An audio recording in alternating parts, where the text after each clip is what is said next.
Following the obscenely stacked 2023, which saw an almost unprecedented lineup of amazing games released, 2024 felt destined to pale in comparison, and 2024 was admittedly a much quieter year for the games industry after the never-ending deluge of games released in 2023, which led to a lot of gamers labelling 2024 as a weak year for games, with some comparing it to the notoriously light games lineup of 2014, but I've gotta disagree with this consensus. While 2024 didn't have the largest volume of releases, there was still a ton of incredible games. I never found myself short on games to play at any point of the year, and 2024 was a year that offered great variety. Be it RPGs, fighting games, survival horror games, or platformers, no matter what your favourite genre is, there was something great released for you in 2024.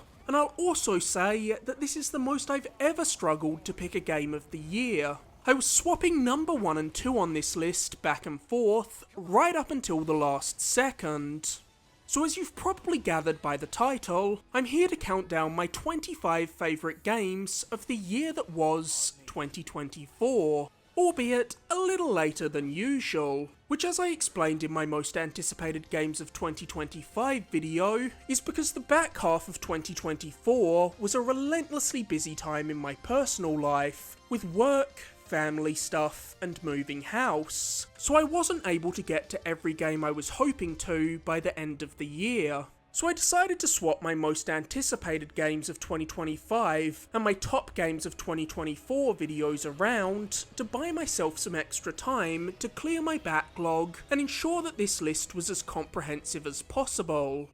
Now, if my most anticipated games of 2025 videos showed anything, it's that my list videos tend to be very long, so I don't want to waste too much time before getting into the list itself. However, I do have a couple of quick caveats about this list to get out of the way first. Firstly, this list only includes full games. That means no DLCs or expansions are included.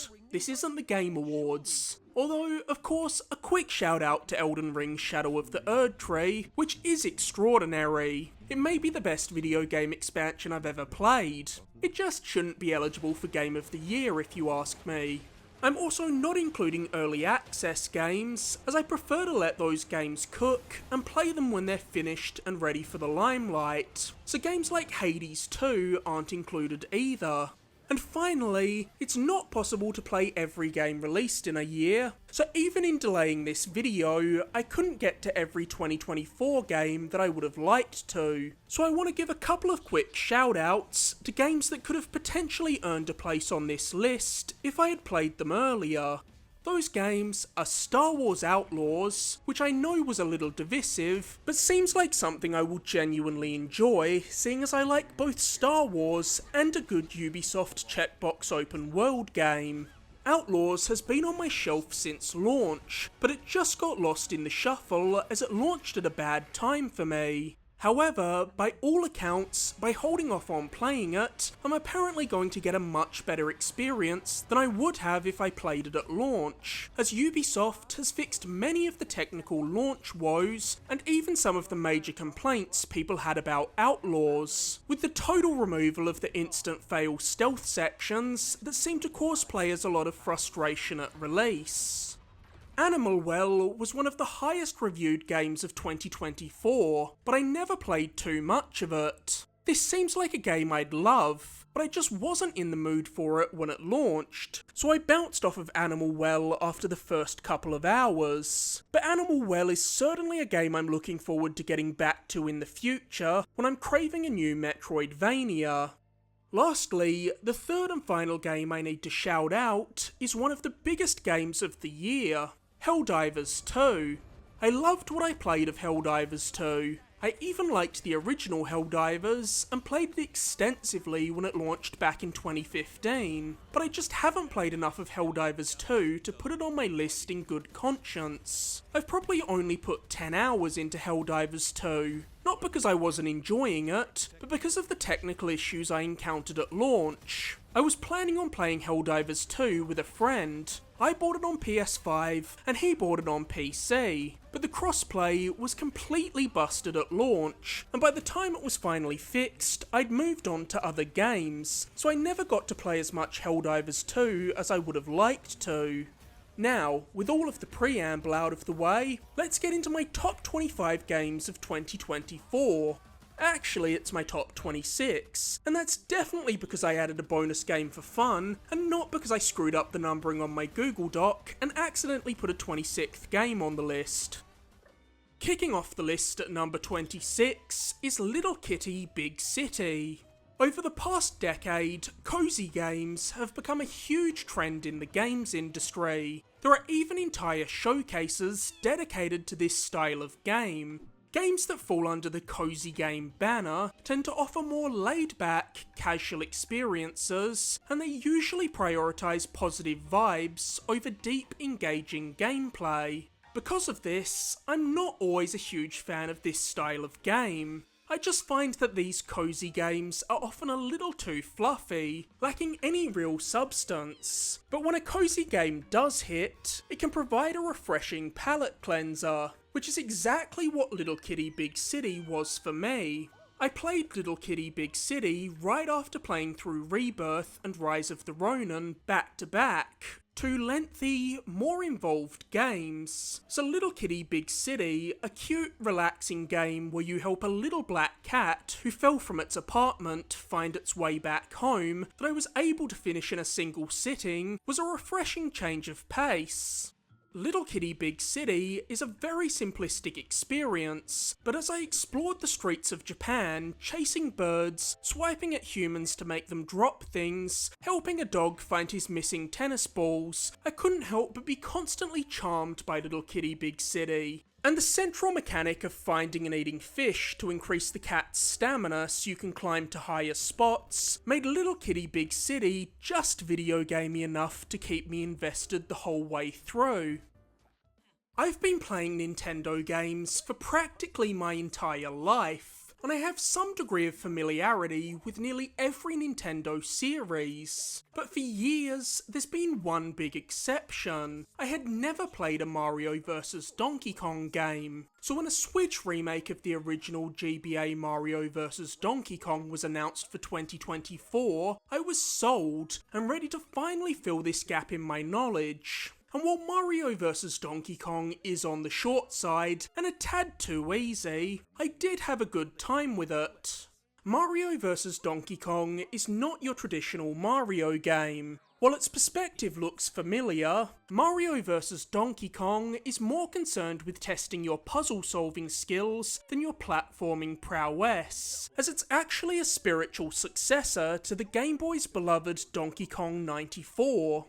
In Mario vs. Donkey Kong, you go through worlds alternating between two main level types, one of which tasks you with getting a key from the start of a level to a locked door at the end, while the other has you guiding a series of mini wind-up Marios to safety through a hazard-filled stage, with each world culminating with a slightly modified boss fight against Donkey Kong. This formula provides just enough variety for Mario vs. Donkey Kong's brisk 5-hour runtime. While it's not the deepest game mechanically, Mario vs. Donkey Kong is a fun little puzzle game, and the way that it's broken up into 130 quick, digestible puzzle boxes makes it a perfect handheld game to pick up and play through a couple of levels of whenever you have a free moment.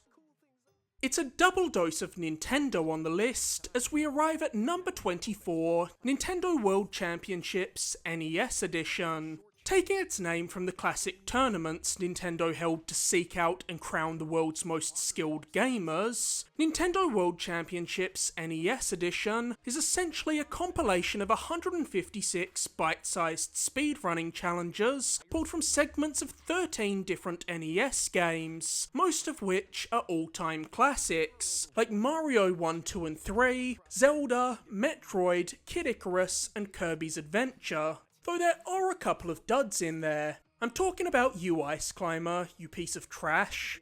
each game has its own set of challenges that start out very simple, with tasks like collecting the sword in Zelda, getting the first mushroom in Super Mario Bros., or absorbing an enemy in Kirby, but slowly get more involved until you're attempting to finish the escape sequence in Metroid, or complete the first world of Super Mario Bros. 3 as quickly as possible.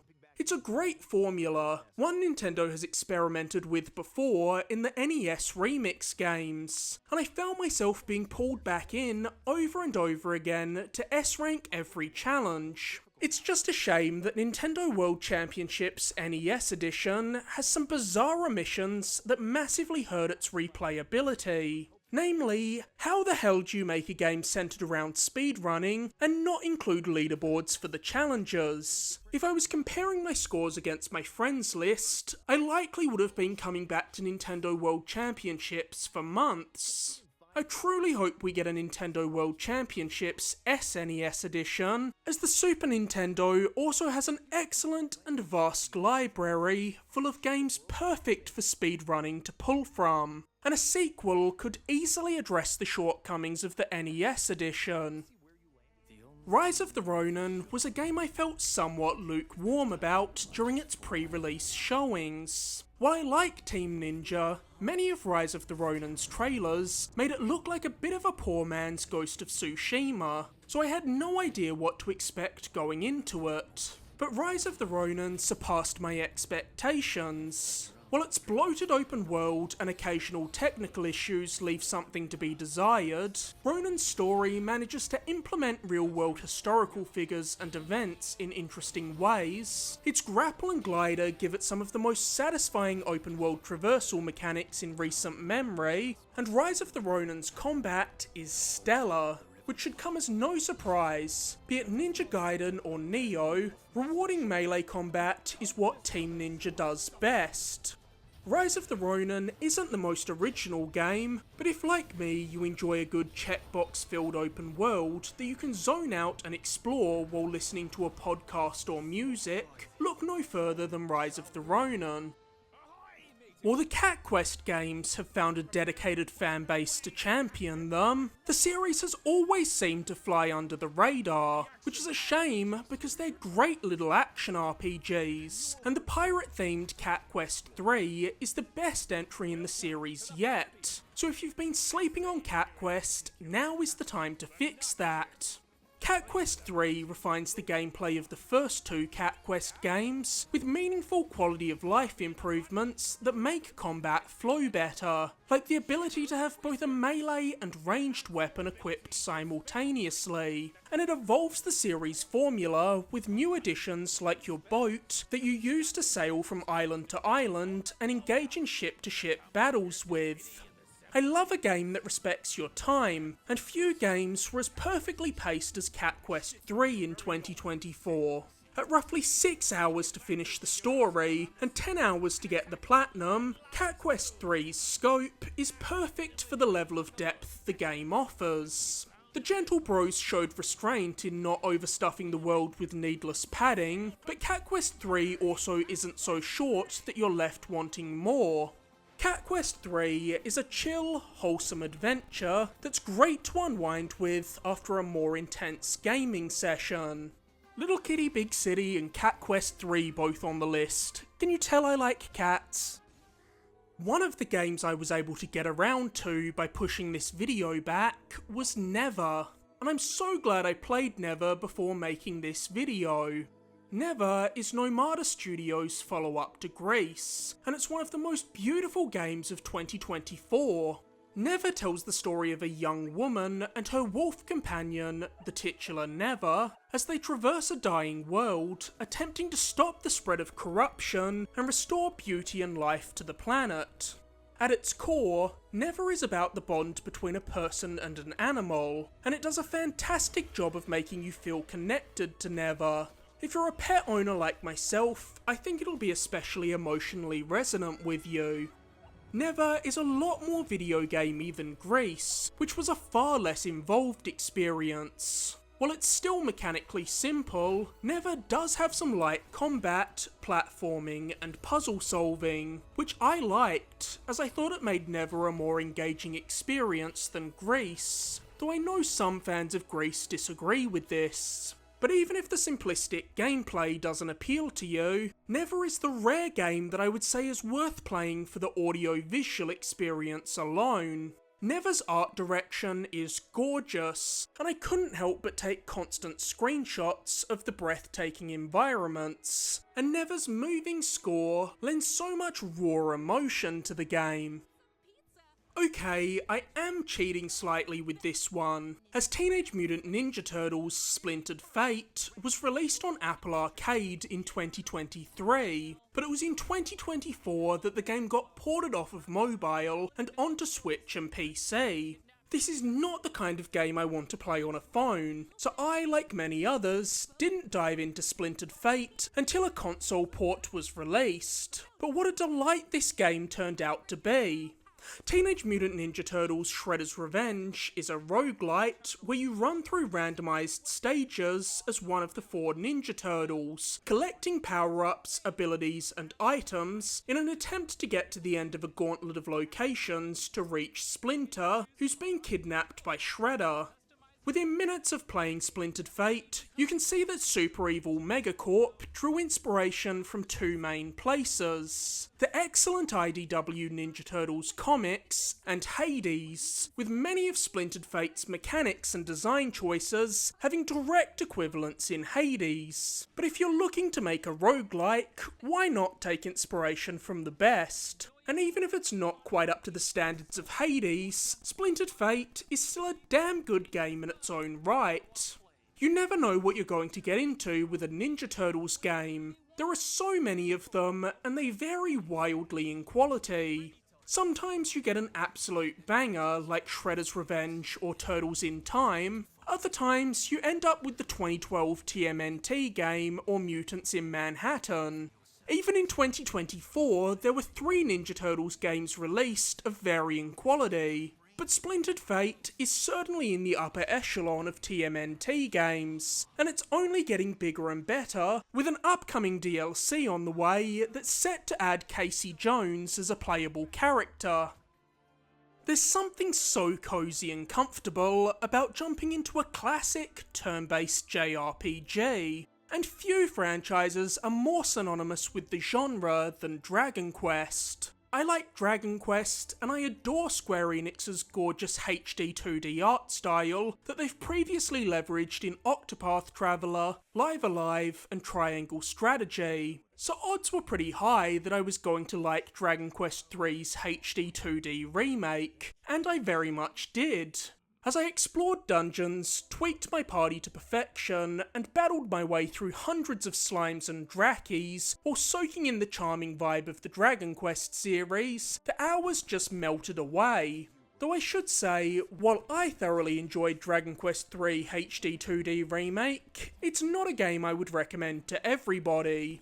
Even in its remade form, DQ3 is a very traditional JRPG. It's slow-paced, light on story, and extremely grindy. If you're not down to just wander around grinding out levels for an hour or 2 every now and then, you're going to hit walls and quickly get frustrated. But if you have the patience for it, Dragon Quest III is a great showcase of how rewarding the JRPG genre can be.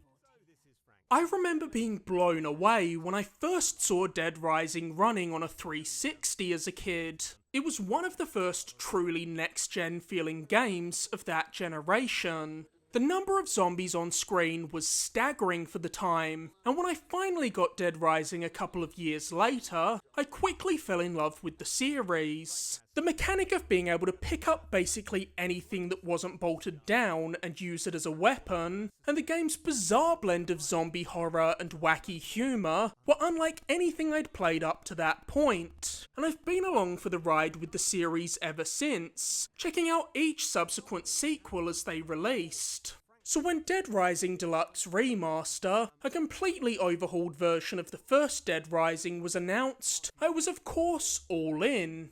Capcom deciding to call Dead Rising Deluxe Remaster a remaster feels like underselling it. It's more of a complete remake of the original Dead Rising built in RE engine, featuring brand new visuals, re-recorded voiceover, improvements to the save system, a new control scheme that allows you to aim and shoot at the same time, and drastically improved AI for survivors, as the dumb civilians who would wander blindly into danger when you were trying to escort them was one of the biggest points of frustration with the original Dead Rising. All of these quality of life improvements make Dead Rising Deluxe Remaster the definitive way to experience Frank West's original adventure in Willamette Mall. Mini-Shoot Adventures is one of the most unique games released in 2024, daring to ask the question, what if we fused a Zelda-like and a twin-stick shooter? Mini-Shoot Adventures is a video game-ass video game, and I love it for that. Mini-Shoot Adventures isn't concerned with having deep lore or an emotional story. It's a game focused entirely on gameplay, which it nails, by the way. Mini-Shoot Adventures has intense bullet hell boss fights, satisfying progression through its upgrade trees, rewarding exploration, and most importantly, it plays incredibly well thanks to its tight, responsive controls. I've played literally thousands of games at this point in my life, so it's rare to encounter a game that feels truly new, but Mini-Shoot Adventures is an entirely original idea for a game, unlike anything else on the market, and for that reason alone, I think Mini-Shoot Adventures is a game that everyone should check out. I just hope Soul Game Studio can get some console ports of Mini-Shoot Adventures out sooner than later. We're so used to live service games being a complete mess at launch, so when they're not, it's genuinely a little shocking, and few online-only games have pulled off as impressive a launch as Marvel Rivals, a game that launched content complete, stable, and mostly well balanced outside of a few quirks. Looking at you, Iron Fist. I've played a decent amount of both Overwatch and Overwatch 2, but I'd never call myself a hero shooter fan. To be honest, I wouldn't call myself a big multiplayer fan in general. I've always been the kind of player who's more drawn to single-player, story-driven experiences, so it's rare for a multiplayer game to pull me in. But Marvel Rivals is the rare multiplayer game that fully got its hooks in me. Partially because I love comics and am inherently going to be more interested in something connected to the Marvel universe than most other shooters, but also because Marvel Rivals is an exceptionally well designed and impressively content-rich experience. I mean, what kind of hero shooter comes out the gate with 33 heroes at launch? And now with the beginning of the first full season adding Mr. Fantastic and the Invisible Woman, that number has jumped to 35, and it'll hit 37 by the end of this season when Human Torch and the Thing are added. While Marvel Rivals evidently took its blueprint from Overwatch, ironically, Rivals is completely outdoing Overwatch now, both in terms of content and player base. It's not like Rivals lacked its own identity though, as it also brings fun new mechanics to the hero shooter genre, like the environmental destruction and hero synergies, where specific heroes get special perks by teaming up. NetEase deserves so much credit for the launch of Rivals. They've done practically everything right, having crossplay from the jump, extensively beta testing Rivals to ensure a smooth launch, and releasing a battle pass that comes in far cheaper than the battle passes found in most multiplayer games. Marvel Rivals has immediately established its place in the genre, and has set itself up to thrive for a long time to come. That is, as long as NetEase stops laying off developers who are working on their extremely successful and profitable game. People love to hate on Call of Duty. I think largely because people just like taking shots at whatever is popular. But I've played the vast majority of Call of Duty games, and more often than not, I've had a good time with them. Each year I pick COD up, largely for the campaign, because while they rarely stick with me, they provide the satisfaction of playing through an interactive version of a big summer action flick. COD games are fun, but they rarely make the cut on my top 25 lists because they're usually very safe games with no wow factor, providing the exact experience I'm expecting going in. But Call of Duty Black Ops 6 was the first Call of Duty game in many years that I can say I truly loved. Call of Duty Black Ops 6 has one of the best and most varied campaigns in the series' history, easily the strongest since the 2019 Modern Warfare reboot. A robust RPG-influenced take on the long-running zombies mode, and the new omnidirectional movement system that allows you to sprint and dive in every direction is the most revolutionary change to COD multiplayer that we've seen in well over a decade, completely changing the game flow and giving Black Ops 6 a sense of speed and momentum unlike any prior Call of Duty game.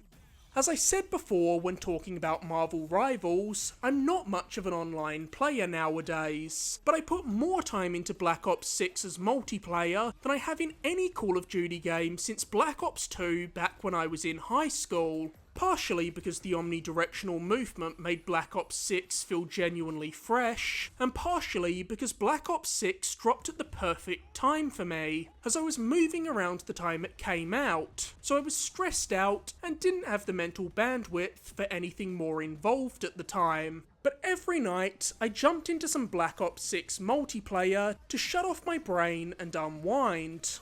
Black Ops 6 is the complete package, and easily one of the best Call of Duty games in the series' 20-year-long history. Black Myth Wukong was one of 2024's greatest success stories, and for good reason. Black Myth Wukong is one of the most impressive studio debuts we've seen in a minute, immediately putting Game Science on the map as a promising studio to keep an eye on. Wukong was one of the strongest action games of 2024 thanks to its extraordinary combat and awe-inspiring boss fights, which there are certainly no shortage of, as Wukong's boss count clocks in at a staggering 107 bosses, the vast majority of whom provide great fights.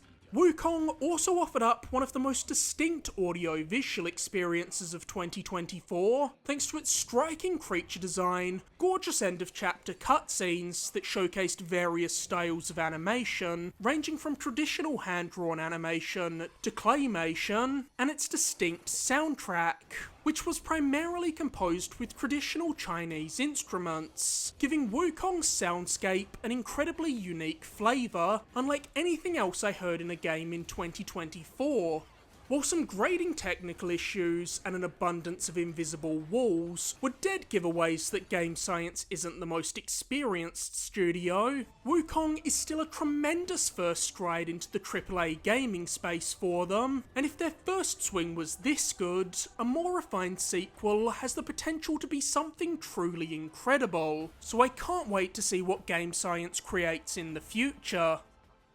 Despite having a whole franchise named after her, Princess Zelda had never been given her own starring vehicle. Well, excluding those horrendous CDI games, which I think Nintendo and gamers in general would rather forget ever existed.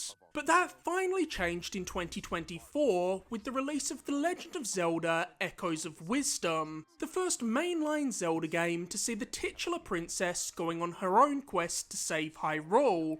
Echoes of Wisdom is one of the most mechanically unique Zelda games we've ever received. Zelda isn't a fighter, so she's more strategic and tactile in her approach to conflict than Link. Instead of wielding a sword and bow, Zelda wields the Tri-Rod, a magical staff that allows her to clone and replicate objects and creatures in the environment. She can summon beds to climb on to reach ledges, flying tiles to traverse cavernous gaps, spider-like crawl tulas that can create climbable web lines, and even monsters like undeads and moblins to fight on her behalf.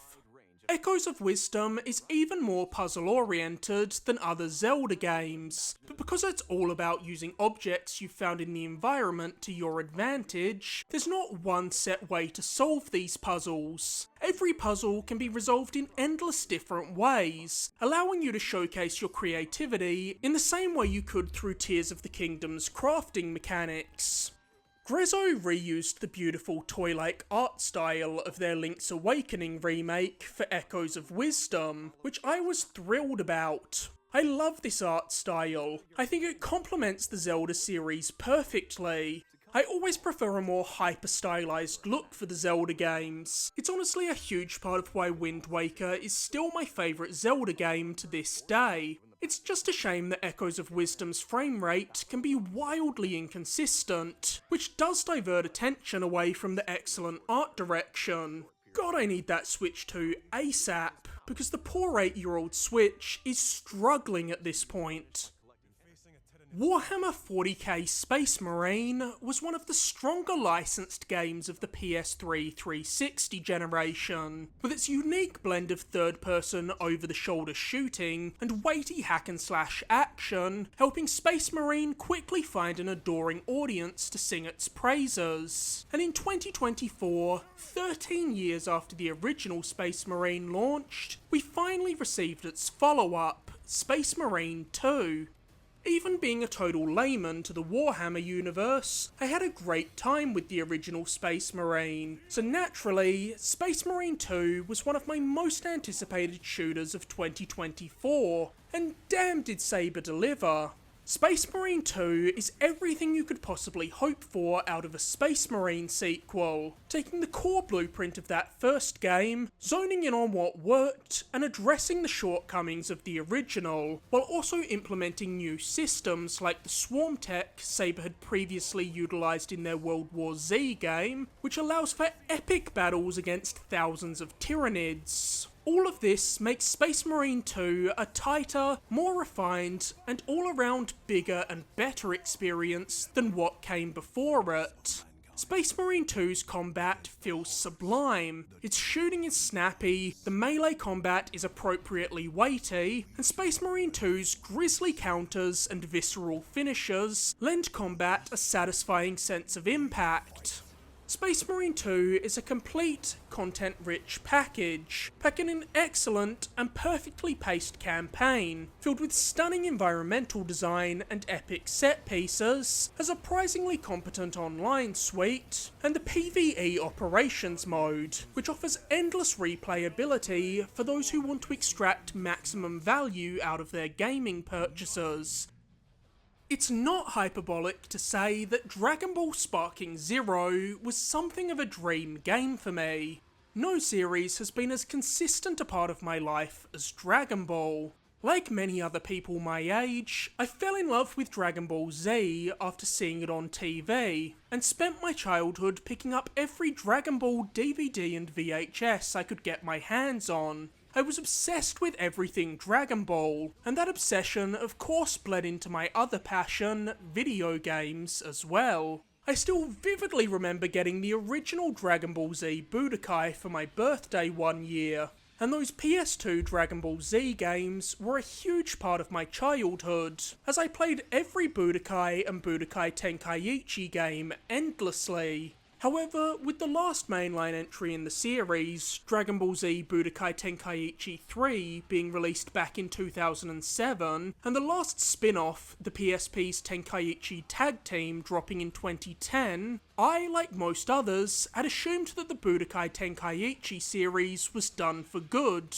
and would remain nothing but a fond memory. But then it finally happened. 17 years after Budokai Tenkaichi 3, we finally got our fourth Budokai Tenkaichi game with Dragon Ball Sparking Zero, and it is by far the best Budokai Tenkaichi game yet. Topping the record-breaking character count of Budokai Tenkaichi 3 by launching with a gargantuan roster of over 180 playable characters from across Dragon Ball Z, Super, and the movies, an obscene amount of modes that can keep you entertained for dozens of hours whether you're looking to play solo or online, a near limitless amount of unlockables to chase, and a gorgeous cel-shaded art style that perfectly captures the look of Dragon Ball's fights, Sparking Zero is everything I could ask for out of a Budokai Tenkaichi revival. Anime games can be wildly inconsistent in quality, but Sparking Zero is the most mechanically sound 3D arena fighter I've ever played. It's simple enough that if you invite a mate over and hand them a controller, they'll be able to wrap their head around Sparking Zero's gameplay in a minute. But its battle system also offers additional depth for those who seek it, which makes Sparking Zero a surprisingly robust game for both casual and competitive play. Sony had been pushing Stellar Blade hard since the reveal of the PS5, so it's clear that they had a lot of confidence in the project, and when it finally came out in 2024, it was clear why. Stellar Blade is one of the best action games released in the past decade. While Stellar Blade's clumsily written, faux intellectual story falls well short of the Nier games that inspired it, Stellar Blade's immaculate combat, stylish presentation, and striking soundtrack make it one of my top 10 games of 2024.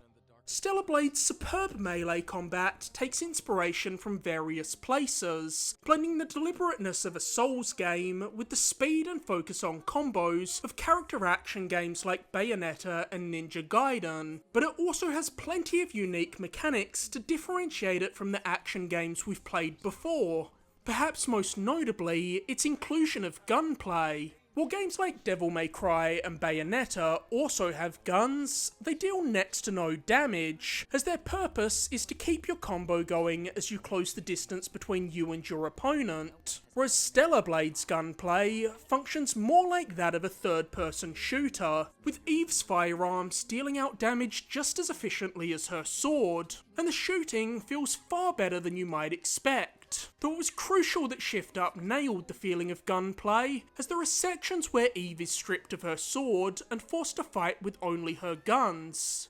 I'd also be remiss to not discuss how well Stellar Blade showcases Shift Up's impressive flair for character and creature design. Eve is one of the coolest looking video game protagonists in recent memory, and some of the monstrous Naytiba that you fight throughout Stellar Blade have nightmarish designs that would be right at home in a Resident Evil game. With new IPs like Stellar Blade and Wukong, and the return of classics like Ninja Gaiden and Onimusha, action games are in an incredible place, and I'm glad to see more traditional character action games getting some love, because for the past decade, the action game market has been saturated with nothing but Souls-likes. And don't get me wrong, I love Souls games, but I think we're hitting critical mass with them. The 3 games that comprise Prince of Persia's Sands of Time trilogy were among my favourite PS2 games growing up, so the series has always held a special place for me. I'd been waiting for years for a new Prince of Persia game, as it's one of many classic series that was left on ice for far too long. Unfortunately, when the series finally did re-emerge, it was with the disastrous announcement of Ubisoft Mumbai and Ubisoft Pune's Sands of Time remake, which you might remember had one of the strangest stories in recent history, as it was revealed in late 2020 with a very rough-looking trailer, which was torn apart by fans for the extremely dated visuals. But the game was far enough along in development that it was given a release date of the 21st of January 2021. However, after the negative response to the trailer, Ubisoft went into crisis management mode. First through their PR putting out a bizarre response where they tried to say that the game's visuals were an aesthetic choice, as if it was intentionally ugly, before Ubisoft finally scrapped the project, restarting the Sands of Time remake from scratch at original Sands of Time developer Ubisoft Montreal. Which is a shame, but it seems like the teams Ubisoft put in charge of the project, who had only worked as support studios up until this point, were just woefully underqualified to make a game of the scope they were tasked with making. So by now, I was starving for any new Prince of Persia game. And when Prince of Persia: The Lost Crown was announced, a new entry that took the series back to its side-scrolling roots, I was intrigued, and I thought this 2.5D metroidvania would be a fun distraction to tide us over until the Sands of Time remake finally resurfaces. Turns out, I was way underselling The Lost Crown, because when I played The Lost Crown, it exceeded my expectations in every conceivable way, as it's not just an exceptional Metroidvania, but one of the best Prince of Persia games, period. The Lost Crown has tight, challenging platforming, clever puzzles, a great combat system that offers a surprising degree of depth, and some of the best boss fights to ever grace a Metroidvania. And if you're not over familiar with the Metroidvania genre, The Lost Crown is a great jumping in point, as it allows you to tailor the experience to have as much or as little guidance as you want, removing the frustration of not knowing where to go next, which is often a problem for newcomers to Metroidvanias. Ubisoft dissolving the team within Ubisoft Montpellier responsible for The Lost Crown is one of the great tragedies of this industry, because they made something truly special and deserved far better. The Tekken franchise will always hold a special place for me, as Tekken 3 was the first fighting game I truly fell in love with.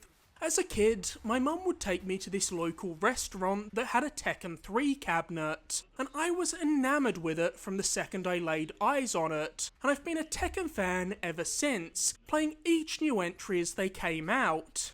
I've always found Tekken to be one of the more consistent fighting game series in terms of quality. This is a series that's been running consistently for 30 years, with very few misses in the catalogue. So when you buy a new Tekken game, you know it's probably going to be good. But even so, I was not expecting Tekken 8 to be as exceptional as it is. Tekken 8 is one of the most polished and fully featured fighting games ever put to market, launching with an absurd amount of modes, a healthy and highly varied roster of 32 characters, composed of both returning fan favourites like Jin, Nina and King, and a handful of newcomers like the coffee-obsessed Peruvian MMA fighter Azucena, and my new main, Victor, whose special agent style of brawling, which sees him wielding guns, swords and knives, gives him the perfect balance of power and speed for my playstyle.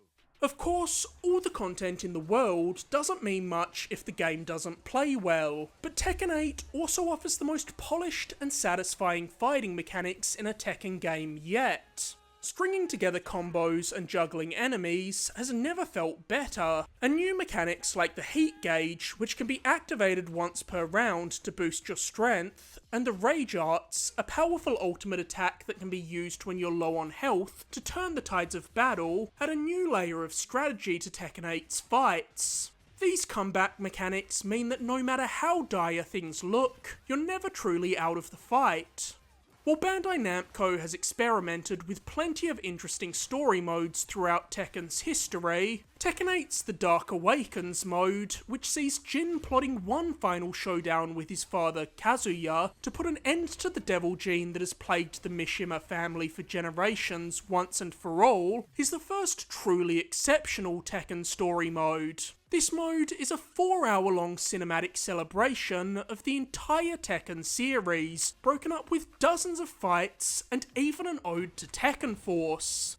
If all this wasn't enough, Tekken 8 is also a graphical showpiece. I'd go as far as calling it the most impressive looking fighting game I've ever seen. While I might prefer the more stylised look of Arc System Works games, the sheer graphical fidelity of Tekken 8 is undeniably breathtaking, and the character designs are perfection. The Tekken cast has never looked better.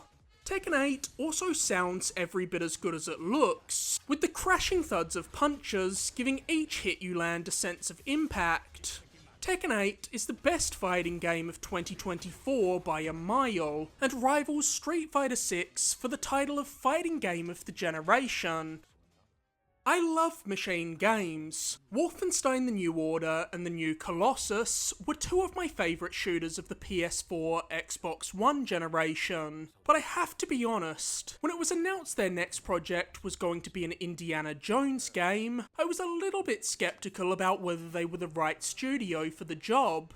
On one hand, we know they can make a hell of a game about obliterating Nazi scum, but they're also a studio that exclusively makes first-person games, something I would never envision an Indiana Jones game to be. And they're not a studio known for puzzles and exploration, elements that inevitably have to play a large role in any Indiana Jones game, so they just seemed like a strange fit for the Indiana Jones IP. But man, did they ever prove me wrong. Indiana Jones and the Great Circle is incredible. It's one of the best games of 2024, and arguably the best licensed game of this generation. The Great Circle perfectly captures the spirit of the Indiana Jones movies. It's got a great sense of adventure, a ton of heart, and it's genuinely very funny at times. It's just delightful all around.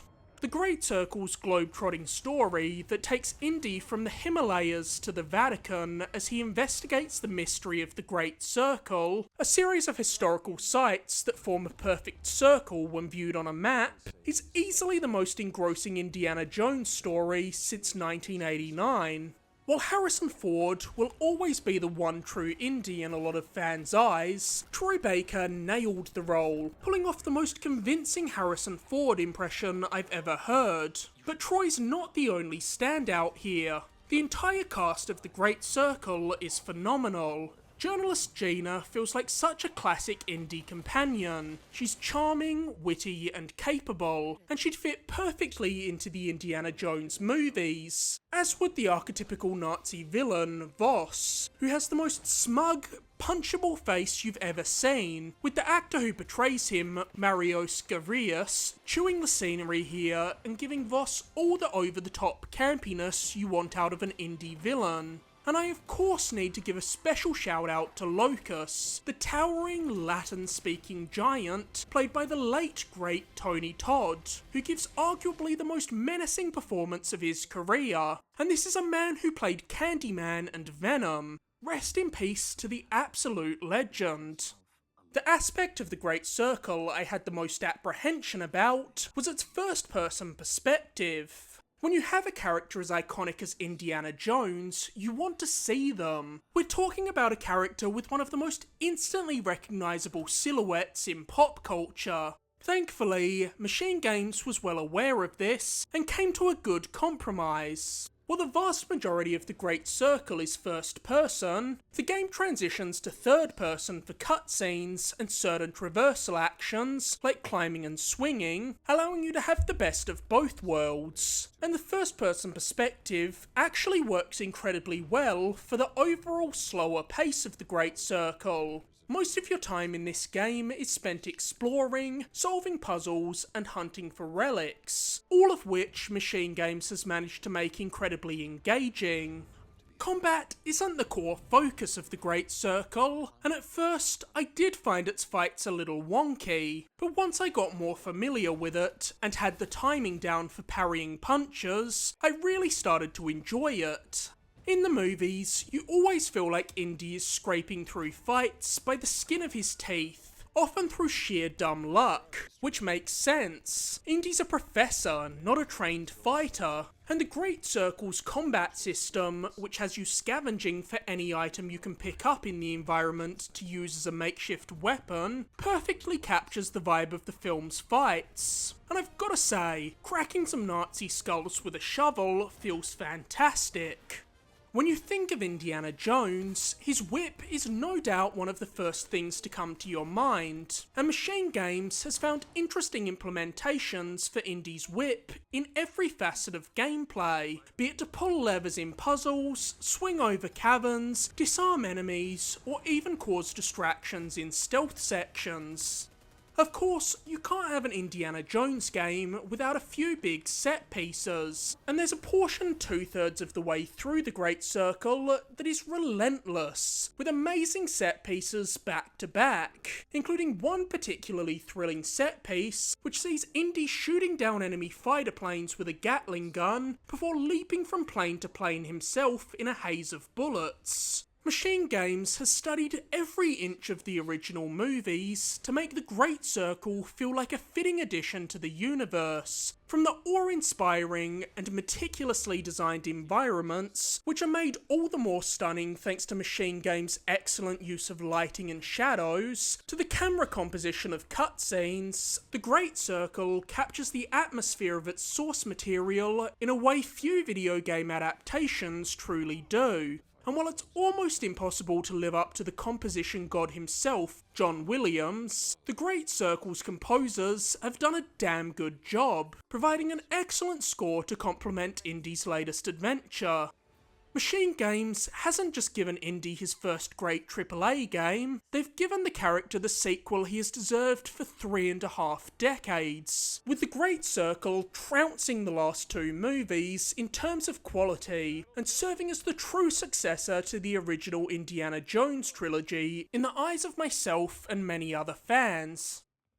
The biggest surprise of 2024 for me was how extraordinary Bloober's Silent Hill 2 remake turned out to be. While a remake of one of the most beloved survival horror games of all time should be an easy slam dunk, I was not convinced that would be the case. Konami has a bad reputation in the games industry. They're not exactly known for taking care of their prestige franchises, with them putting out some terribly misguided Silent Hill, Castlevania, Metal Gear, and Contra games in recent years. And I've been vocal about the fact that I didn't think Bloober were the right team to choose for this remake, as they have a pretty shaky track record. While games like Layers of Fear and Observer were mostly well received, Bloober has also put out games like Blair Witch and The Medium that were met with a more tepid response. And let's not forget that this is also the studio that put out the third lowest rated PS4 game on Metacritic, Basement Crawl. Bloober had also never made a game of this scale before.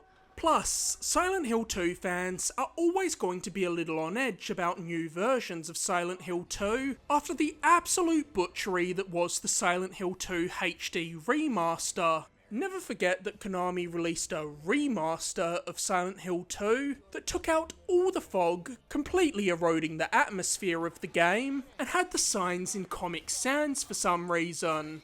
God, this is why people don't trust you, Konami. All this, combined with the underwhelming early trailers for Silent Hill 2 Remake, meant I went into Silent Hill 2 hoping for the best, but fully expecting the worst. But Bloober proved me and their many other detractors wrong. Silent Hill 2 is a top-tier remake. Silent Hill 2 is by far the most iconic entry in the series. When most people think of Silent Hill as a franchise, they picture the nurses and Pyramid Head from this game. The story of James Sunderland's torturous voyage through Silent Hill after being drawn there by a letter seemingly written by his deceased wife Mary is one of the most impactful, harrowing, and heartbreaking stories in gaming, tackling some truly bleak and difficult subject matter beautifully. And the Silent Hill 2 remake is the definitive way to experience it, with the remade visuals and an extraordinary performance from Luke Roberts as James, giving Silent Hill 2's sorrowful story a new degree of emotional resonance here. While the original Silent Hill 2 is an all-time survival horror classic, it wasn't without its rough edges, most notably its limited exploration and clunky combat. Thankfully, Bloober has addressed these shortcomings, and while it doesn't have the same degree of polish as the Resident Evil remakes, the Silent Hill 2 remake plays infinitely better than the original Silent Hill 2, with the exploration of the town of Silent Hill being massively fleshed out, and the combat, while not mind-blowing, being made far less laborious than it was in the original Silent Hill 2, which is is all it needs to be, as combat should never be the priority in a Silent Hill game. The gloomy, oppressive mood is what makes Silent Hill special, and fortunately, that's what Bloober Team nailed. Bloober also wasn't afraid to expand on Silent Hill 2, with this remake being about twice as long as the original, but they still nailed the pacing, and the remake doesn't overstay its welcome. Every edition is in service of making this a richer, more impactful experience. Silent Hill's music has always been spectacular. Seriously, I don't think it's hyperbolic to say that Akira Yamaoka is one of the greatest composers to ever walk the earth, and in my eyes, Silent Hill 2 is his magnum opus. Tracks like White Noise, Promise, and The Day of Night are among the most haunting songs I've ever heard, so I'm glad Konami was able to get him to return and work on some remarkable new arrangements for this remake, as this is likely a top 10 all-time video game soundtrack for me. Silent Hill 2 is the best psychological horror story ever told in a game, and Bloober's remake treats it with the reverence and care it deserves. They've managed to simultaneously maintain the pervasive sense of dread provided by the nightmarish atmosphere of the town of Silent Hill, while removing the prior stiffness from combat and exploration. Silent Hill 2 is about as good as a remake can be. Persona might be my favourite franchise in gaming, so it's been incredible seeing Persona's monumental rise from the once niche JRPG series it was, to the worldwide phenomenon it is today. Almost 2 decades after its original release, Persona 3 remains a fan favourite in the series, and in 2024 we got the definitive version of Persona 3 in the form of a full-scale remake, Persona 3 Reload. Reload is a practically perfect remake, with P Studio overhauling Persona 3's gameplay to bring it more in line with Persona 5 Royal, and completely modernising the visuals without losing any of the stylistic flair of the original Persona 3, all while leaving the already incredible story completely unchanged.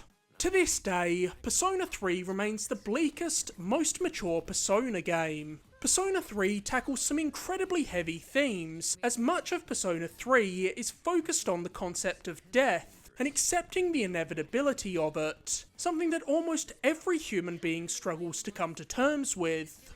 Persona 3 tackles these topics beautifully, and Persona 3's final act contains some of the most powerful, emotional gut punches I've ever encountered in a game.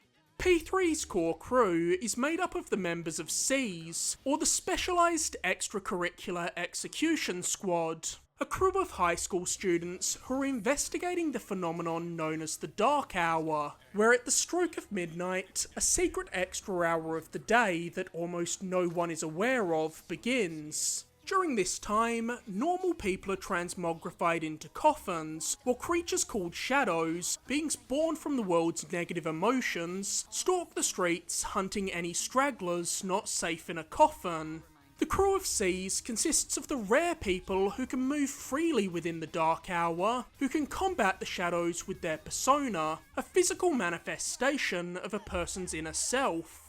To me, the most important part of a Persona game is its assortment of characters, and Persona 3 has one of the series' most memorable casts, with the lineup offering a diverse array of personality types. I was invested in every member of SEAS, be it the discerning Mitsuru, the sardonic Yukari, the energetic Junpei, the timid Fuka, the brooding Shinjiro, who has one of the most emotional character arcs of any video game character ever, or of course, our canine companion Koromaru.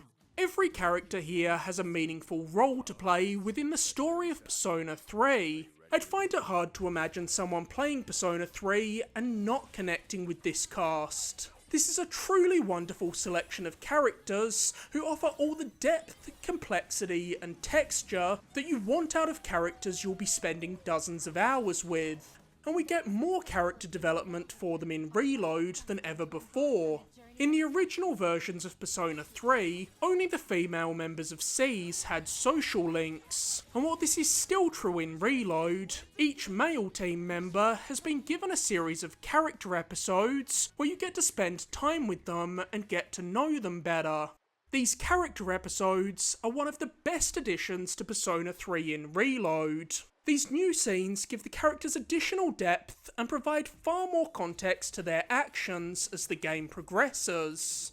While I'd argue Persona 4 and 5's core crews are just as strong as Persona 3's, one area where Persona 3 far outshines the other Persona games is with its antagonists, the criminal cult of Strega, who are dedicated to preserving the existence of the Dark Hour.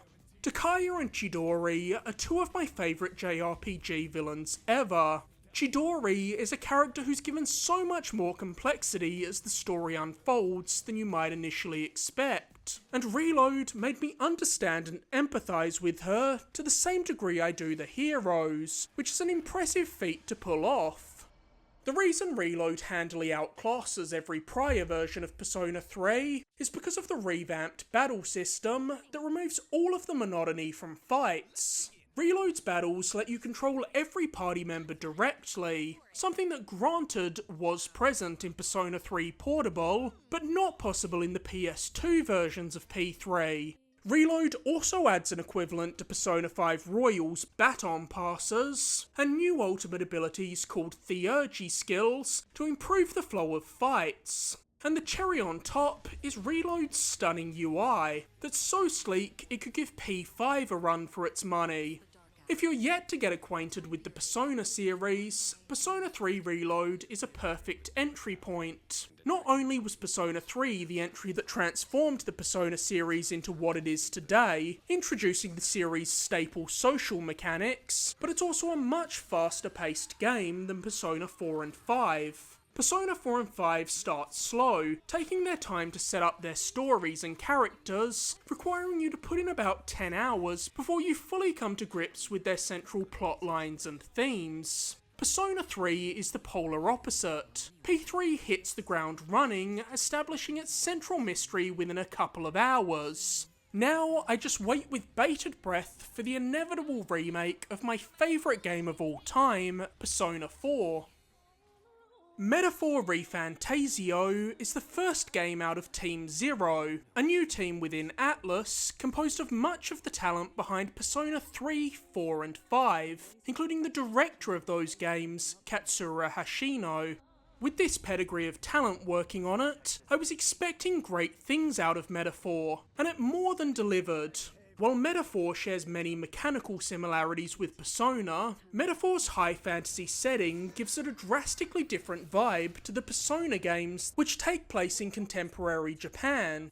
Metaphor tells a magnificent story filled with political intrigue and social commentary. Within a few hours of playing Metaphor, you can tell that its developers had something to say. Metaphor's story is deeply political. I mean, it's a game about a competition to crown the next leader of a kingdom, where you're attempting to stop a fascist dictator and a murderer who assassinated the prior king from taking the throne. And I truly respect that Metaphor takes its themes seriously and doesn't pull any punches when it comes to touching on and criticising government corruption, propaganda, bigotry, injustice, classism, and religious zealotry. Character work has always been where this team excelled the most with their Persona games, and that's absolutely still true in Metaphor. Characters like Heismay, Stroll, and Hulkenberg are every bit as likeable and interesting as the best Persona characters, and all of them are given extensive and satisfying character arcs throughout Metaphor. As you'd expect based on the team behind it, Metaphor shares a lot of mechanical DNA with the Persona series. It's still a game focused around a calendar system, meaning you're required to wisely manage your in-game time, and it inherits Persona's social link system, with you spending your free days with your allies, learning more about them as people and what drives them. I've always loved this mechanic. I find that it gets me far more invested in the cast and their plights than I am in nearly any other game. Likewise, Metaphor's combat system shares similarities with the Persona games. It's still a turn-based battle system with an emphasis on exploiting enemies' elemental weaknesses, but it also makes some huge changes to the formula to make it feel like its own distinctly unique experience. My favourite aspect of Metaphor's combat system is the archetype mechanic. In Persona games, the main character can wield multiple personas, which allows them to be tailored to any position in battle you want them to fill, but the other party members only have one persona, and therefore fill a specific role. One character will primarily deal fire damage, one will be a healer, one will be a melee-focused tank, so on and so forth. But in Metaphor, abilities are tied to archetypes, which are like jobs in Final Fantasy, but there are almost 50 of them here, and any party member can be equipped with any archetype, giving Metaphor's party composition a degree of depth and customizability far beyond what you'd find in Persona. But the biggest game changer to battles in Metaphor is the addition of real-time combat mechanics, allowing you to hack and slash your way through weaker enemies without triggering a full-blown turn-based battle, or initiating a battle with a more powerful enemy by landing a combo on them to start the fight at an advantage by leaving the enemy stunned and with decreased health. This drastically improves the flow and pacing of gameplay, giving Metaphor one of the slickest JRPG combat systems of all time. Another way that Metaphor feels distinctly different from Persona is in its score. Metaphor's music is fittingly epic, suiting the grandiose fantasy world of the game, but it's the lyrics to the music that give it an especially distinct feel. The lyrics of Metaphor's songs are sung in Esperanto, a language invented in 1887 with the idea that it would be a secondary language that the people of every country could learn to communicate with people of different cultures, which fits well with Metaphor's core concept of creating unity between all people. Every year, it seems like there's that one indie game with a wild, unexpected pitch that emerges from seemingly nowhere to take the world by storm. A couple of years back, that game was Vampire Survivors, and in 2024, it was undeniably Balatro. Interestingly, those two games share another similarity, as both Vampire Survivors and Balatro were made by solo developers. It never fails to blow my mind that there are people out there so talented that they can make a Game of the Year caliber video game all by themselves. If a year ago you told me that one of my top 3 games of 2024 was going to be a poker-based roguelike, I would probably say, you're messing with me, I don't even like poker that much. But that's the beauty of Balatro. You don't need to like poker or even know how to play it to enjoy Balatro. You just need to know which poker hands are the most valuable. As aside from that, Balatro has nothing to do with poker. It's all about modifying your deck of cards and upgrading your abilities, choosing the right upgrades to best suit your deck in your current run. See, in Balatro, you start with a standard deck of 52 playing cards, but after winning each round, you'll be taken to a shop where you can buy additional playing cards, as well as tarot cards that affect your deck by doing things like changing the suits of cards, or adding modifiers to cards that apply multipliers or additional chips to your hand when they're played, planet cards that level up different types of hands, vouchers that can increase how many hands you get to play in a bind, give you more cards to choose from in the shop, or cause the planet card for the hand you've played the most in a run to always appear when you open a pack of planet cards. Then there are the Joker cards, which add special effects to modify your hand, buffing certain types of hands, multiplying your score, or even just earning you some additional money at the end of each round, so you have some extra cash to play with in the shop. Balatro has a fairly simple structure. You play a series of antes, each of which has 3 rounds. In each of these rounds, your goal is to clear a minimum number of points, known as a blind, to progress forward, with the first round having a small blind, the second having a big blind, and the third round throwing in a boss blind, which adds some kind of special rule to the round. And once you clear this round, you go up to the next ante, where things become more difficult as the stakes get raised. But once you start leveling up different hands and combining different jokers with enhanced cards, you'll see your scores slowly climbing until you're scoring hands worth hundreds of thousands or even millions of points. You always need to be ready to improvise in Balatro, because Balatro loves to throw curveballs at you with its boss blinds that can completely unravel your plans in an instant. These boss blinds range from completely debuffing a suit of cards, not allowing you to repeat the same type of hand twice, or forcing you to draw some cards face down. Therefore, it's important to not put all your eggs in one basket. If you spend an entire run converting all the cards in your deck to a single suit, you're guaranteed to always play a flush or straight flush. But if the boss blind debuffs that suit, then you're screwed and your run is over. I genuinely think Balatro is a perfect video game. It's simple enough that anybody can pick it up, but it's so endlessly replayable that I just know it's going in that Tetris category of games that I'll be returning to for the rest of my life. I first played Balatro when it came to PS5, and I lost scores of hours to it, as night after night I'd tell myself just one more run, then look at the clock and realise it was 3 AM. But just when I'd moved on to other games and thought I was past my Balatro addiction, Local Thunk dropped a mobile port which pulled me in all over again, as a run of Balatro is the perfect way to kill the time on a train ride. And now I've been playing at least one round of Balatro every day for months straight. Team Asobi has quietly become one of PlayStation's best and most beloved first-party studios over the past few years, providing the PSVR's greatest critical darling with Astrobot Rescue Mission, before winning over the hearts of gamers at large with Astro's Playroom, the wonderful pack-in that comes pre-installed on every PS5 to show off the capabilities of the console and DualSense controller. And in 2024, they released Astrobot, a game that takes the foundation of Astro's Playroom and fleshes it out into a fully featured game. Astrobot is the most pure, uninhibited fun I had with a video game in 2024.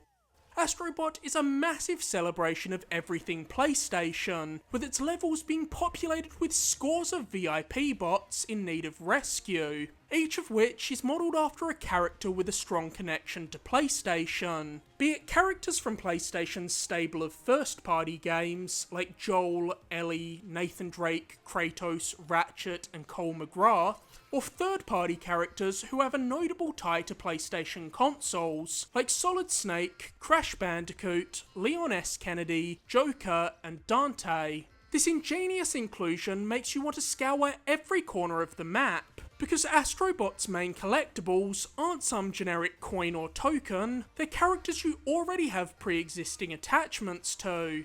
But Astrobot has far more to offer than simple fan service, as it's also an immaculate platformer. Astrobot is one of the tightest controlling platformers I've ever played. This is the rare platformer that I would put on the same tier as Mario, and it's certainly the best feeling platformer to ever grace a PlayStation platform. This feels more special than ever now, as mascot platformers aren't a style of game that we get very often anymore, period, let alone from PlayStation. As I platformed my way through each new stage, I was constantly delighted by the creativity showcased in Astrobot's meticulous level design. Astrobot is one of the most thoughtfully designed platformers ever made. If an area catches your eye, there's a reason for that, and you're going to be rewarded for investigating. Like any good platformer, Astrobot offers an inventive assortment of power-ups that give Astro new abilities, like the frog boxing gloves that shoot out on springs, allowing you to pummel enemies from afar and swing from poles, the dog backpack, which lets Astro boost across gaps, and the monkey arms that Astro can use to clamber up rocky surfaces. And Asobi has found near endless fun implementations for these power-ups throughout Astrobot's campaign. While every level of Astrobot is a delight to play, the highlight is no doubt the levels themed around different PlayStation games that cap off each galaxy. These levels take the settings, music, characters, and even certain gameplay mechanics from these games, while infusing them with that unique Astrobot charm. And as I chased down monkeys with a net in Astrobot's Ape Escape level, and slashed my way through enemies with the Leviathan axe as an Astrobot version of Kratos in the God of War stage, I couldn't help but grin from ear to ear. While I won't mention any more of them to avoid spoiling too much, all up, there are 5 levels based on PlayStation games, and they're all amazing. While most are obvious picks, one is a wild, out-of-nowhere choice, and I absolutely loved it, as it's a series that I love, but never expected to see again, and it forces Astrobot to completely mix up its gameplay for a stage. Something that elevates the feel of Astrobot even further is Team Asobi's masterful use of the DualSense's unique features. Be it the haptic feedback, the adaptive triggers, or the gyro, Astrobot takes advantage of every capability of the DualSense, and it uses them to better effect than any game since, well, Astro's Playroom. You might not think it at a glance, but Astrobot is a technical marvel. Astrobot is a beautiful looking game that also has some of the most impressive physics I've seen in a game this generation. There are points in Astrobot where there are thousands of balls, acorns, or cans on screen, each of which has individual physics tied to it if you walk up and knock it, but Astro never buckles under the pressure, maintaining a rock solid 60 FPS frame rate at all times. Making a 3D platformer with this degree of visual and technical fidelity is one of the few ways PlayStation can truly outshine Nintendo, and playing Astrobot feels like getting a glimpse at what a Mario game could look like on less restrained hardware. I also cannot talk about Astrobot without talking about the music. Even 5 years on, Astro's Playroom's excellent soundtrack remains firmly embedded in my mind, thanks to catchy earworms like the GPU jungle theme, but Astrobot's soundtrack easily eclipses it. Nearly every stage of Astrobot is accompanied by an entrancing tune, and I was humming Astrobot's main theme around the house for weeks after finishing the game. I think Astrobot is as close to perfect as a platformer can be. No other game filled me with such pure feelings of happiness, surprise, and wonder in 2024. Astrobot is a delight from top to bottom, and the best part is, it's only gotten better since launch, as Team Asobi have been supporting Astrobot with a ton of free post-launch content in the form of speedrunning levels, the second wave of which is coming out currently, and a huge Christmas-themed level which added some long-awaited VIP bots who were conspicuously absent from the main game. I went back and forth endlessly debating whether Astrobot or Final Fantasy VII Rebirth was my game of the year for 2024, and while I feel like on any given day my answer could change, I ultimately decided to place Final Fantasy VII Rebirth as my #1 game of 2024, as I feel like it's the complete package, with its excellent gameplay, story, characters, and art direction, exemplifying everything I look for in a game. I truly don't think there is a better cast of characters in gaming than the cast of Final Fantasy VII. Cloud, Tifa, Barret, Aerith, Red 13, Kate Sith, Yuffie. I love literally every cast member in FF7. Seriously, there's not a single character here who feels underbaked or forgettable. This cast is special, and there's a reason they remain beloved and iconic almost 30 years after Final Fantasy VII was first released. While I love the original Final Fantasy VII as much as the next JRPG fan, Remake and Rebirth have given these characters infinitely more depth, and provide the best characterization for these characters that we've ever seen. One of the reasons that the cast works so well here is because while many of these characters are utterly absurd, Rebirth is completely unashamed of their ridiculousness, always treating these characters sincerely and never going for a lazy joke about the characters' appearances or natures. Kate Sith is a robotic cat with a Scottish accent who rides around atop a giant robot Moogle, handing out fortunes to people. But the cast never bat an eye, and because of that, he doesn't feel out of place. Yes, this character is completely absurd, but this is a world where people are so used to seeing all manner of insane shit. So Kate Sith doesn't even register as out of the ordinary to them. Rebirth has an awful lot of characters to juggle, but it does so surprisingly gracefully, managing to give every party member their moments in the spotlight, allowing the returning characters from Rebirth to continue to grow, while also immediately showing you why you should care about the newcomers. While every character undergoes a compelling arc in Rebirth, it's Red 13 and Barrett whose stories hit home the hardest here, as we get to thoroughly explore both of their backstories in Rebirth.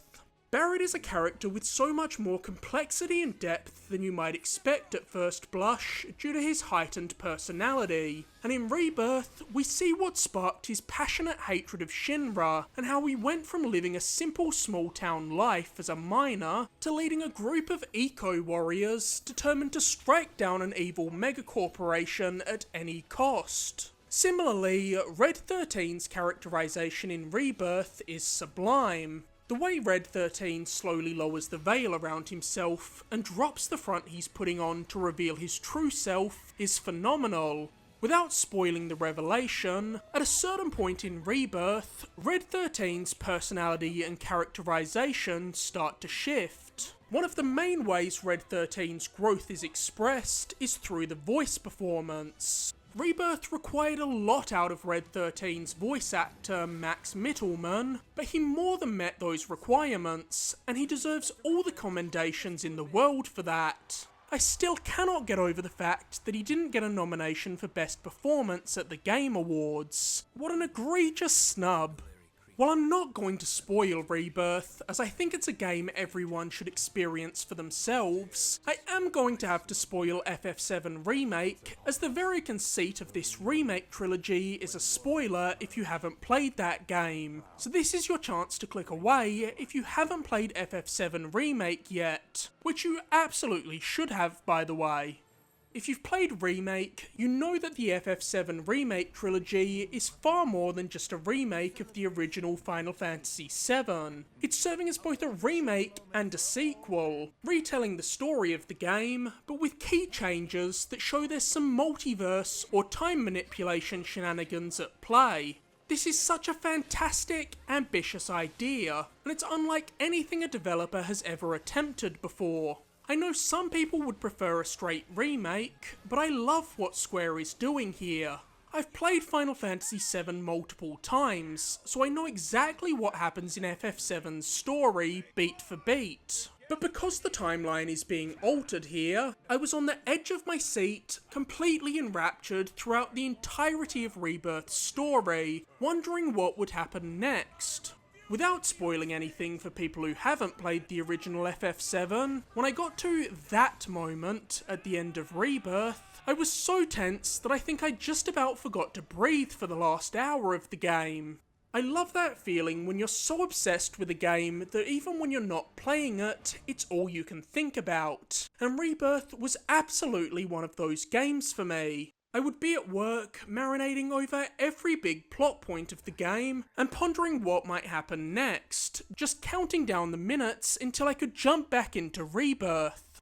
Part of the reason Rebirth's story works so well is because of Creative Business Unit 1's ability to juggle various tones. Overall, Rebirth's story is fairly serious, as the team are contending with both a world-ending threat and their own past traumas. But Rebirth also has no shortage of comedic levity. In one scene, you might have a poignant moment as a character reminisces about a lost loved one, while the next scene might see the crew stumbling into the bold-only bar that Rude visits to unwind after a hard day of Turk business. Even the sheer presence of Kate Sith and Yuffie brings a lightness to Rebirth, but these contrasting tones never step on one another and are largely kept separate, meaning Rebirth never undercuts a serious moment for a cheap comedic beat, which is one of my biggest pet peeves in entertainment. Arguably the greatest strength of Final Fantasy VII Remake was its stellar combat mechanics, which took the best aspects of several Final Fantasy battle systems and masterfully blended them together, and Rebirth builds upon the rock-solid foundation laid by Remake, adding more variety through the additional playable characters, all of whom feel distinct and enjoyable to play as, giving more depth to combat through the new team-up and synergy attacks, which make you carefully consider your party composition, and refining the shortcomings of Remake by drastically improving the aerial combat, with all of these additions making battles more frictionless and allowing the combat system to soar to new heights. The portion of Final Fantasy VII adapted in Rebirth is home to some of the most iconic locales in the game, and be it Costa del Sol, Cosmo Canyon, or the Gold Saucer, all these locations are brought to life beautifully, with Rebirth giving them the grandioseness and spectacle they always had in our imaginations when we were looking at the pre-rendered backgrounds of the PS1 version of FF7. Rebirth is also one of the most content-rich games I've ever played. It's baffling that Square Enix were able to develop Rebirth in just 4 years, and while there's an almost unfathomable amount of content here, Creative Business Unit 1 never compromised on quality for quantity, with nearly all of Rebirth's side activities offering consequential world building and lore. Rebirth has some of the best side quests I've ever encountered in a game. While I loved Final Fantasy XVI, its biggest flaw was its boring, by-the-numbers side missions, with 16 only having a small handful of important side missions at the very tail end of the game. Final Fantasy VII Rebirth is the polar opposite. It's filled with meaningful, high-effort side missions from the jump. And even outside of its side missions, Rebirth offers a huge and varied selection of additional side activities to explore. There are combat assignments to take on, summon shrines to investigate, matches of auto-battle inspired minigame Fort Condor to tackle, and one of the most addictive card games I've ever encountered, Queen's Blood, which, hot take, is an infinitely better in-game card game than Gwent. I'm not even that into card games, so I fully expected to play one mandatory game of Queen's Blood and then never touch it again, but instead I developed a borderline unhealthy obsession with Queen's Blood, scouring every inch of Rebirth's map for any new player I could take on. You cannot talk about a Final Fantasy game without taking a moment to talk about the music, especially not this one. Final Fantasy VII's soundtrack has always been among the best in the series. In fact, FF7 has one of the finest video game soundtracks ever crafted, and Rebirth's take on this music is unbelievably good. Be it the new or old arrangements, every track in Rebirth's soundtrack is terrific. FF7's character themes have never sounded better than they do in Rebirth. Tifa and Aerith's themes in particular are two of the most powerful and instantly recognisable character themes in any medium. Whenever I hear them, I find myself filled with an overwhelming sense of nostalgia, and One Winged Angel may very well be the single best piece of music ever composed for a game. No matter how many times I've heard it, it never fails to give me chills when it kicks in, and Rebirth's stunning rendition of One Winged Angel is used to masterful effect in Rebirth's final act. Rebirth is so wildly ambitious, and Square Enix deserve all their flowers for actually pulling it off. I truly believe Rebirth is destined to be remembered as one of the greatest RPGs of this generation, and that's why it's my Game of the Year for 2024. So there you have it, my top 25 games of 2024. I know some people thought 2024 was a bit of a down year for the games industry, but I truly believe that this list disproves that sentiment. 2024 was a year filled with an exceptional, varied lineup of games. This list has survival horror games, JRPGs, action games, metroidvanias, roguelikes, shooters, fighting games, platformers, and card games. And this variety is why I love the medium of video games so much. No matter my mood, there's always a game for me to play. So here's to another exceptional year of games in 2025. Now, you know what I loved in 2024, so let me know what games had you enraptured last year, and what your game of the year was for 2024 in the comments below. As always, thank you so much for watching. If you enjoyed this video, be sure to like, subscribe, or leave a comment. And be sure to stay tuned for my next video, where I'll be reviewing Ninja Gaiden 2 Black. Till next time, be well guys.